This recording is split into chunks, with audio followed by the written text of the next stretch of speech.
Ассалаумағалейкум достар, менің Нұрсұлтан YouTube каналымның тыңдармандары. Достар, біраз уақытқа дейін бір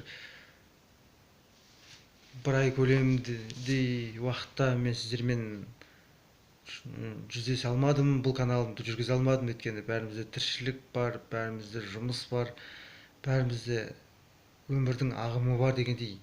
Достар, енді мен бұл каналымды ары қарай жүргізгенім дұрыс па, жүргізбей тастап кете салайын ба? Өз ой пікірлеріңізді комментарийге қалдырыңыздар, ойларыңызды білдіріңіздер. Енді негізі мен бұл каналды жүргізбеймін деген мақсатқа келіп жатырмын. Өйткені соңғы уақыттарда осыдан бір ай, 2 ай бұрынғы статистикаларыма қарасам, менде просмотрлар саны өте аз. 1000 адамға да жеткізе алмаймын бір видеоның өзін.